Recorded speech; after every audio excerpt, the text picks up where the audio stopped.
Hello everyone, welcome to EduTap and welcome to the Finance 360-degree sessions where we cover all the relevant finance current affairs and the RBI notifications, the RBI press releases which are important from the exam point of view. And in today's session, we are going to cover a very important news article, a very important RBI notification that the RBI has released recently only, that is regarding the Reserve Bank of India that has released the guidelines for the government securities lending. Okay, so the final guidelines have been released for the government securities lending, and there are some new things that have been discussed by the Reserve Bank of India in this. And this is very, very important from the exam point of view, from the descriptive point of view, from the objective point of view. So today we are going to have the complete understanding of these final guidelines that have been released for the government securities lending. So let's get started without any delay. But before that, do subscribe to our YouTube channel and join our Telegram channel.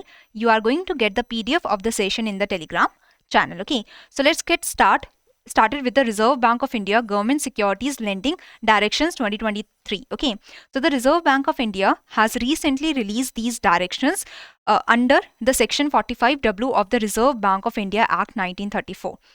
Now, the Reserve Bank of India has issued the directions to all the agencies that are dealing in the government securities, and these directions are regarding the lending and the borrowing of the government securities. Before you can understand that the Reserve Bank of India is the one that issues the government securities on behalf of the government. Okay, so the Reserve Bank of India issues the government securities, or we can say sell the government securities on behalf of the government, and the investors, the banks, and many other institutions, the individual investors also, they invest in the government securities, they purchase the government securities, and then they trade these government securities in the secondary market with the other investors also. So you can understand that this was what was happening, that the government securities were being purchased and were being sold. But now it has been said by the Reserve Bank of India that the RBI is going to permit, RBI through these directions has permitted the lending and the borrowing also in the government securities. Now, if you want to sell the government securities, you can sell the government securities. The investors can sell their government securities in the secondary market to the other investors, but they can also lend. Like, I do not want to sell my government securities, but I want to earn something extra on these government securities, so I can lend my government securities also. So you can understand that this is a new initiative that has been taken by the Reserve Bank of India.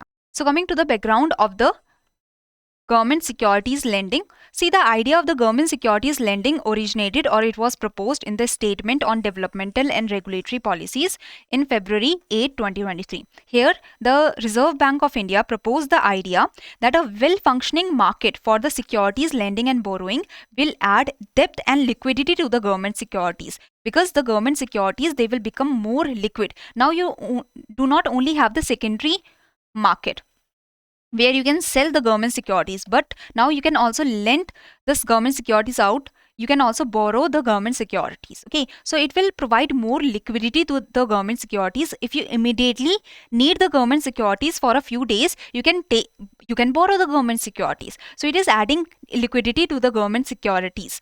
There is also the demand and supply, that is, we are able to understand that what is the demand for the government securities in the economy. If there is too much borrowing of the government securities that is happening in the economy by the investors, by the banks, by the NBFCs, they are buying a lot of government security, they are borrowing a lot of government securities. That means there is too much demand for the government securities in the market, in the economy.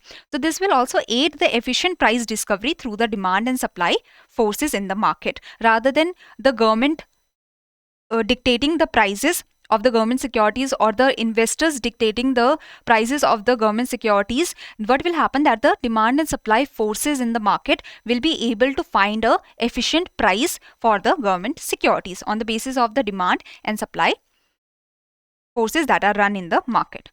It is therefore proposed to permit the lending and borrowing of the government securities, which will augment the existing market for the special repos. So repo transactions, I hope you know that the Reserve Bank of India lends the money to the banks, and the banks provide a collateral in the form of government securities to the RBI. Okay, so the banks are selling their government securities to RBI, and the banks are taking the money with the promise that the banks are going to take back their government securities and will return the RBI the money with some interest, with some repo rate. Okay, so here the special repos are because of the government securities, because the collateral here is government securities only. Okay, the repo transactions also happen between the banks. So one bank is saying that, okay, I am going to lend you the money to the bank B. The bank B is providing some collateral to the bank A with the promise that the bank B is going to take back the collateral and is going to give the money back to the bank A with some interest.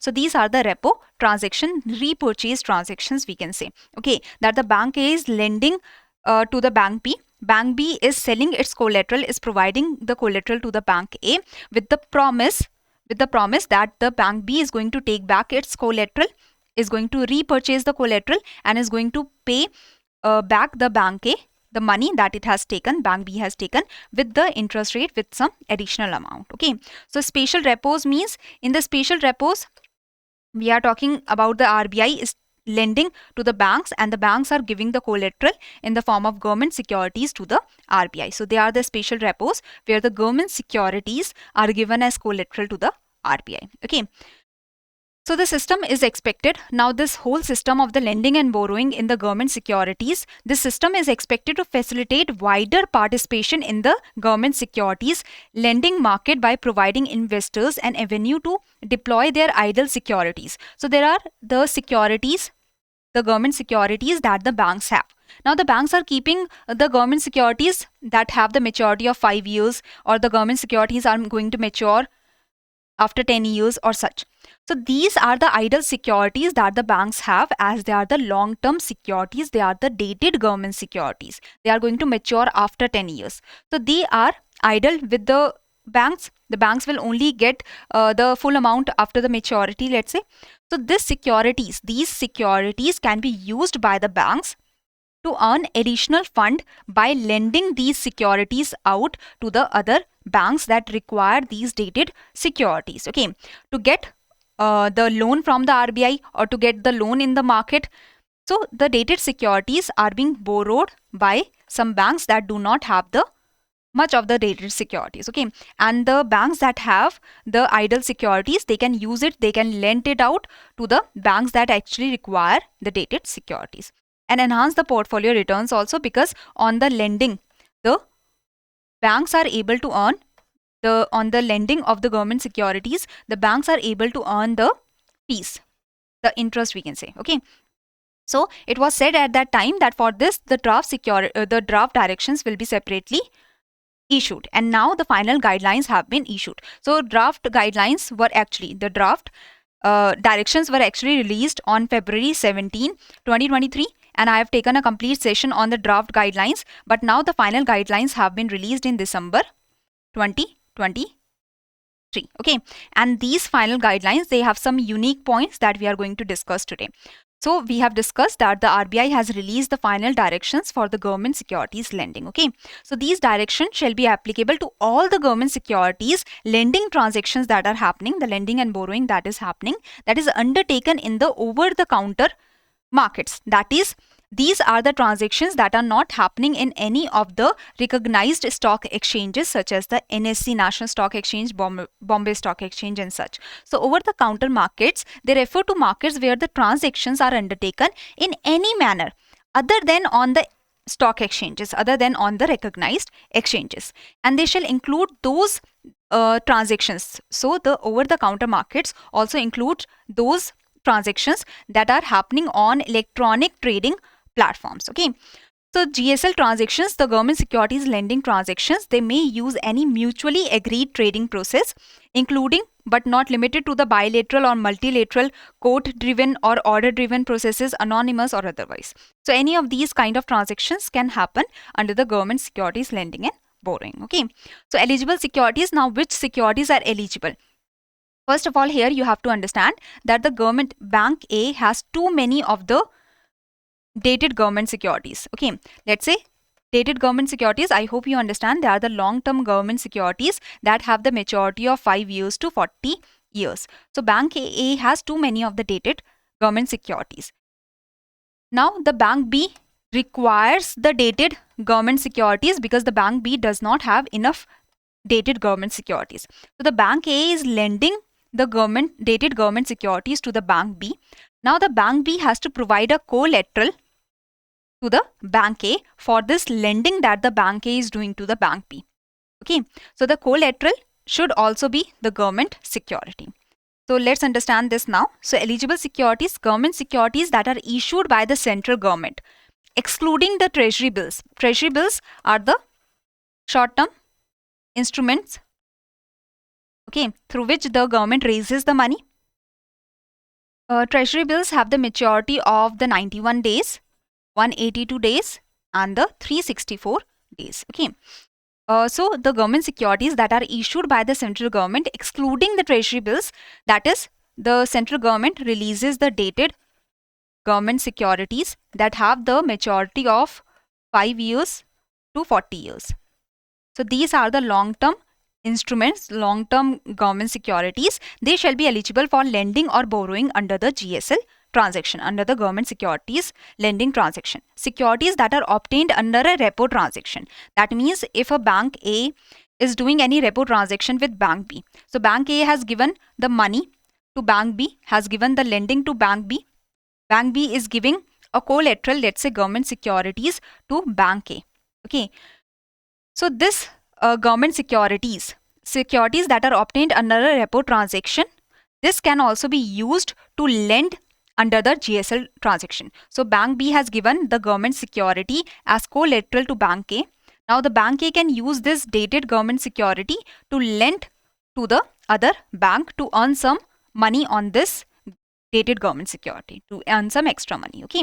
So securities that are obtained under the repo transaction, including through Reserve Bank's liquidity adjustment facility, if a bank has received back the dated government securities, these dated government securities the bank is getting in the collateral form or is getting in any form, they can be used for the lending purposes. Or the dated government securities. Let's say the bank A is lending the dated government securities to the bank B. Okay. Bank B is giving some collateral to the bank A. Now the bank B can use these dated government securities to further lend to the bank C. So that means the borrowed government securities under the government securities lending can be used again. So borrowed under securities obtained under a repo transaction or the borrowed under another GSL transaction shall also be eligible to be lent under a GSL transaction. So you can understand that the borrowed securities that the bank B has borrowed, it can be further lent under the another GSL transaction. Government securities that are issued by the central government, including the treasury bills and the state government's loans. Okay, so state government loans as well as the treasury bills, as well as any other kind of the central government securities, they are eligible for placing as collateral under the GSL transaction. So I hope you can understand that under the GSL transaction, what is happening, that the bank A is lending the dated government securities, because the central government, the treasury bills cannot be lent. Okay, the state securities cannot be lent, state government securities cannot be lent. So it is the dated government securities that the bank A is lending to the bank B. Now the bank B has to give the collateral to bank A. That can be in the form of T-bills, that is treasury bills. That can be in the form of the state development loans, that is the state government securities. Okay, so the collateral can be this, or it can be another dated government security. Okay, so all the central government securities, including the treasury bills and the state government securities, they shall be eligible for placing as collateral under the GSL transaction. And here also the same criteria is there, that the securities that is obtained under a repo transaction as a collateral, okay, or borrowed under another GSL transaction shall also be eligible to be placed as collateral under a GSL transaction. So I hope you have understood this clearly, that what is the idea. Okay, so the government securities which can be lent is the central government securities excluding the treasury bills, and the government securities that can be put as the collateral is all the government securities including the treasury bills and the state government loans. Okay, so I hope you have understood this clearly, that what are the eligible securities. So dated government securities, I have explained to you, they are the securities which carry a fixed or floating coupon. And here the tenure is usually 5 years to 40 years. State development loans, they are the state governments also raise loans from the market, which are called state development loans. They are the dated securities that are of the state governments. Okay. Issued through normal auctions similar to the auctions conducted for dated securities issued by the central government. Okay. So state development loans, they are the state government securities. So now coming to the government securities lending. Okay. Government securities lending, I hope you have understood that the bank A is lending the government security, that is the dated government security, that is the eligible government security.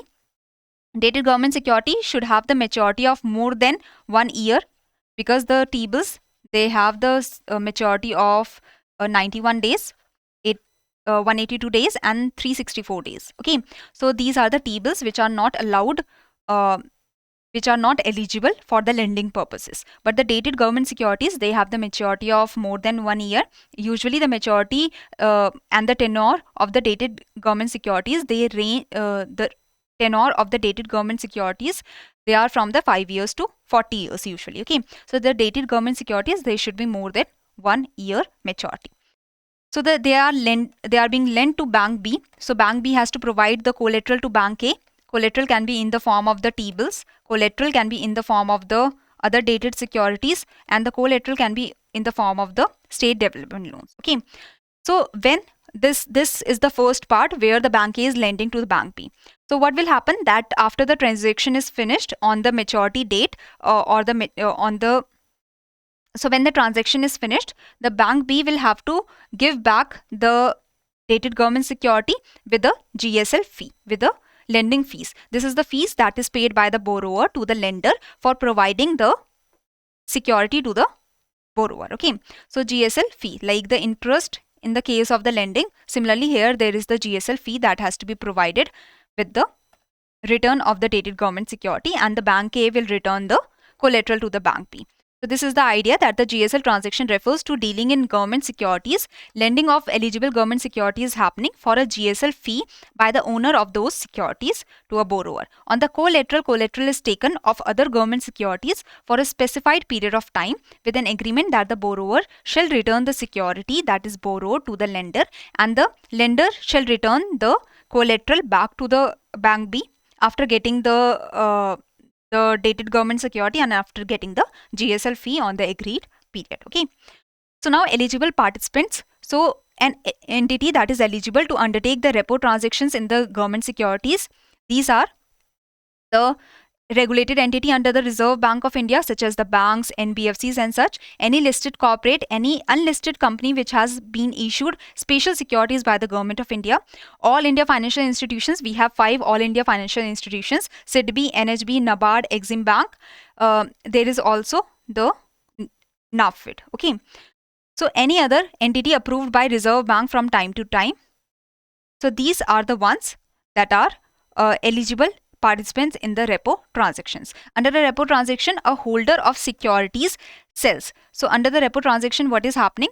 That let's say a bank is lending to the bank B, and the bank B is providing a collateral in the form of government security to the bank A. So under the repo transaction, a holder of the securities, bank B is holding the securities, sells those security to the bank A to an investor with an agreement to repurchase the government security on a predetermined date and rate and return the money to the bank A. Okay, that the bank B is saying that I will purchase my government security back and I will pay you the money with some interest. Okay, so this is the repo transaction. So any other entity that is approved by Reserve Bank for this purpose can also become the eligible participant. Entities that are eligible to undertake the short sale transaction. Short sale transactions are the kind of transactions where what is happening, that the person A does not own a security.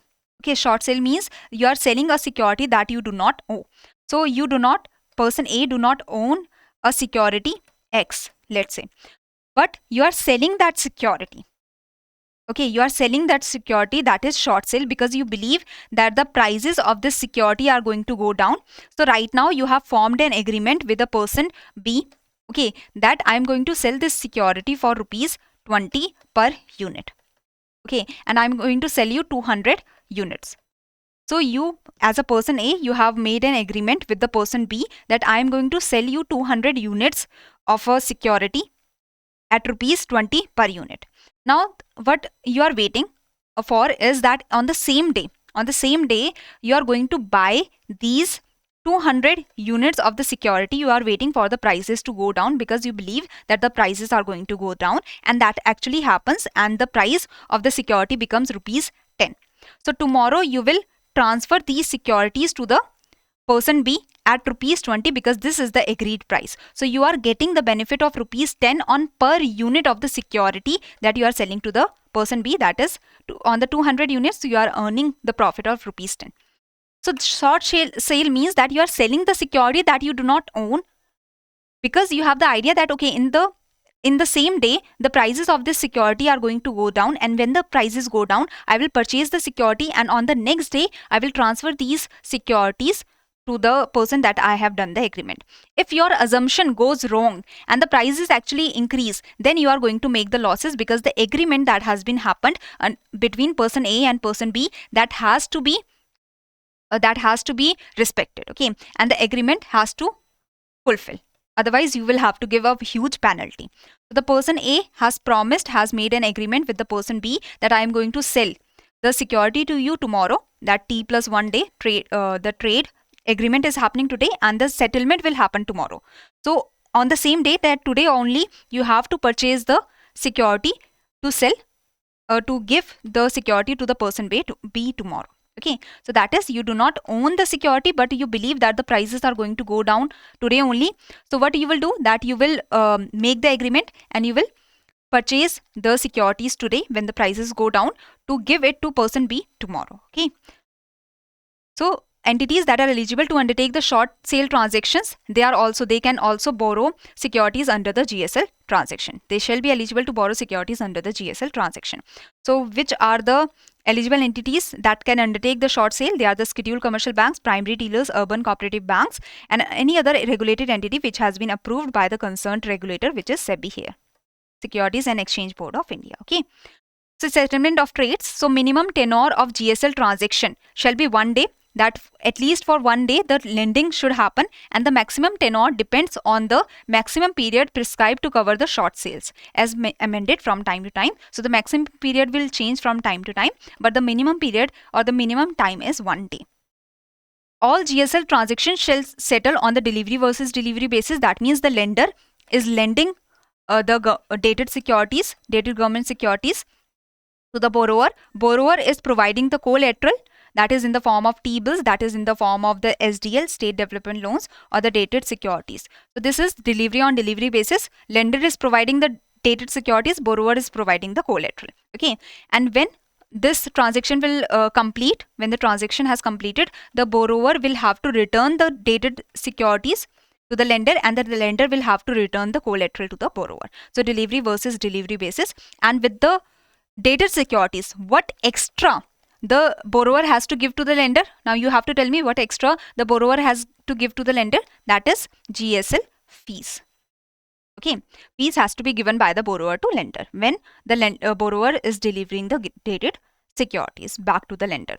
All the first leg means the first transaction of all the GSL transactions shall settle either on a T plus 0, means today the agreement has happened, and today only the lender should give the dated securities to borrower, and borrower should give the collateral to the lender. Or it can happen on T plus 1 basis, that today the agreement has happened and tomorrow the dated securities will be given by the lender to the borrower, and the borrower will give the collateral to the lender. Okay, T plus 1 means that tomorrow the settlement is going to happen, today we have made a agreement. All GSL transactions, all the GSL transactions, they shall settle through the Clearing Corporation of India Limited, which is a central counterparty. Okay, central counterparty interposes itself in between the borrower and the lender. So central counterparty is in between the borrower and the lender, and the central counterparty becomes the borrower for the lender and the lender for the borrower. So that the central counterparty it guarantees that the clearing and the settlement is happening, that the promises are being kept by the borrower or lender. If anyone defaults, the central counterparty has to take the responsibility and has to provide to the lender.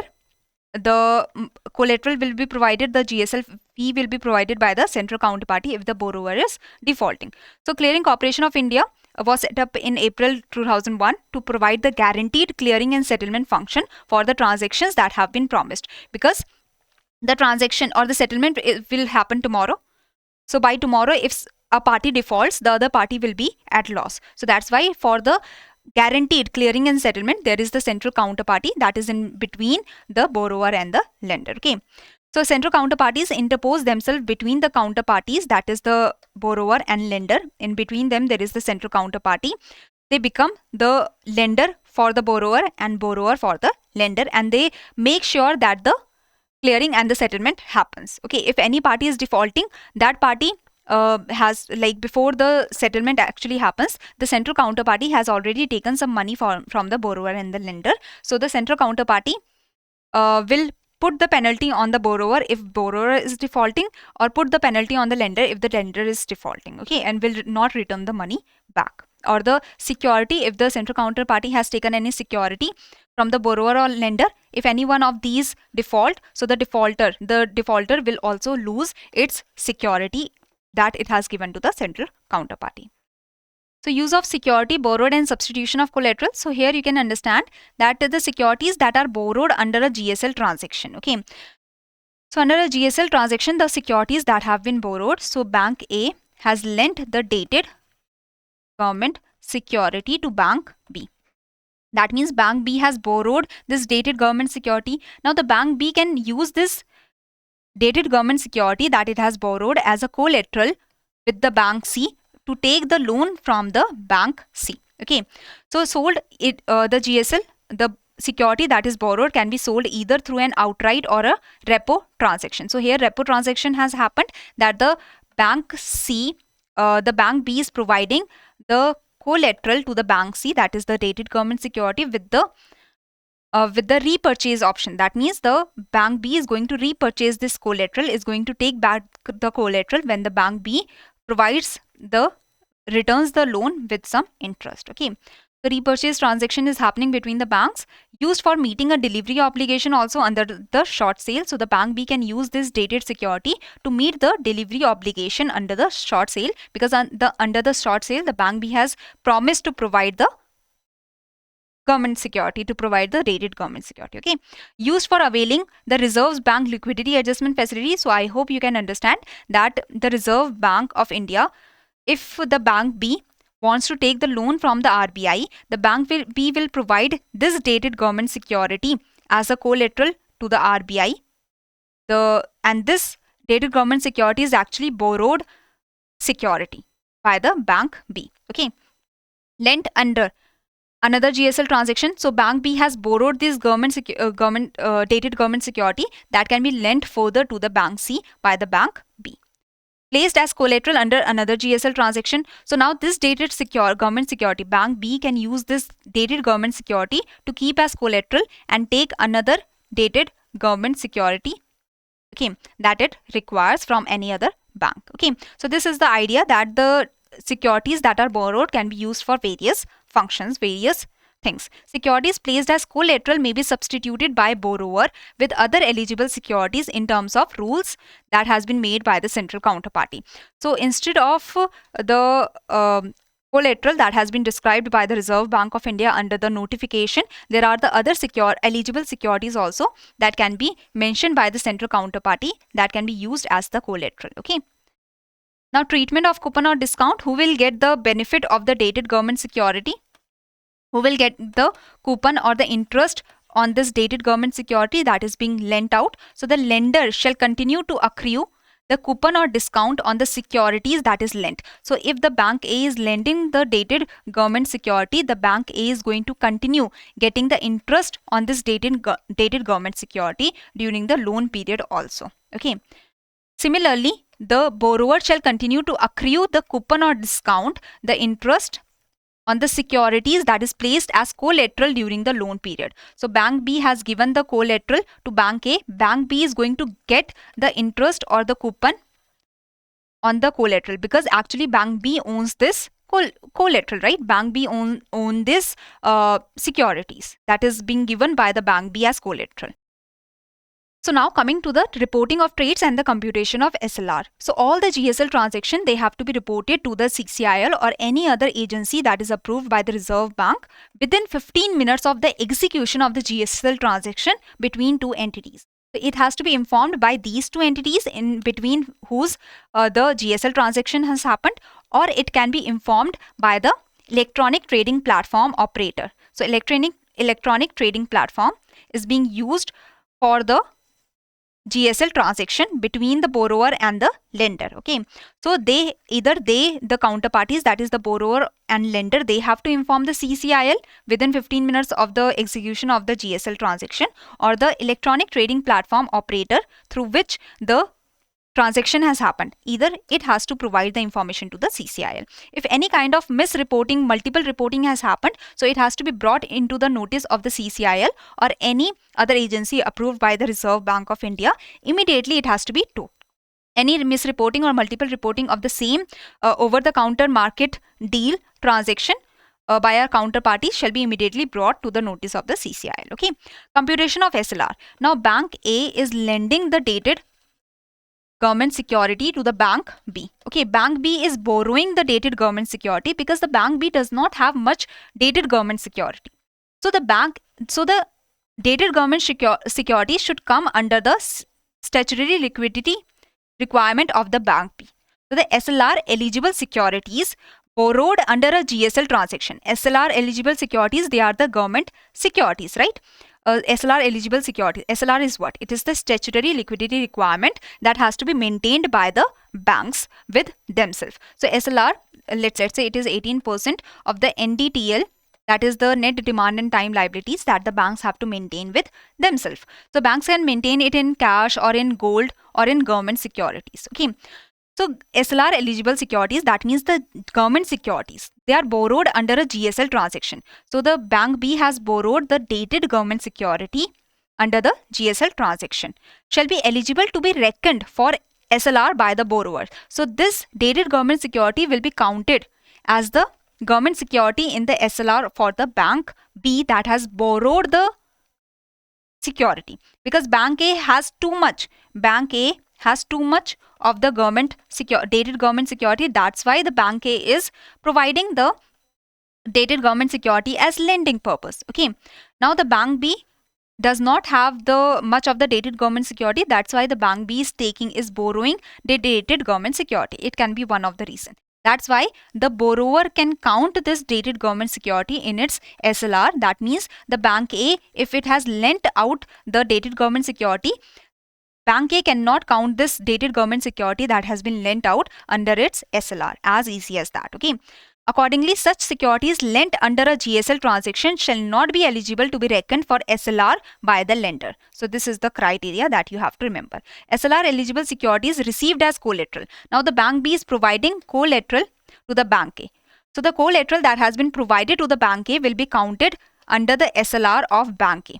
So the T-bills, the dated government securities, if there are any, or the state development loans, they will be counted as the SLR under the Bank A. Okay, that has got the collateral. So the SLR eligible securities received as collateral under a GSL transaction shall be eligible to be reckoned for SLR by the lender, because collateral is being received by the lender. Accordingly, such securities that have been provided as the collateral, placed as collateral under a GSL transaction, shall not be eligible to be noticed for SLR by the borrower, because the borrower has given the securities as collateral to lender. So it will be counted by the lender and not the borrower. Now this is the first question. I hope you will be easily able to answer this question. And this is the second question. So try to answer this question. So the first question is talking about which of the following shall be eligible for placing as collateral under a GSL transaction. So it becomes very easy. And the second question is talking about these directions shall be applicable to all the government securities lending transactions undertaken in which of the following. So thank you very much. If you have any query You can mail us here or you can contact us through this number. So you can comment down below if you have any query. Okay, comment down below if you have any query. And yes, it was a very typical RBI notification because these directions are very difficult, but I hope you have got the basic idea of these directions. If you have any query, you can comment down below. Okay, so thank you very much. Have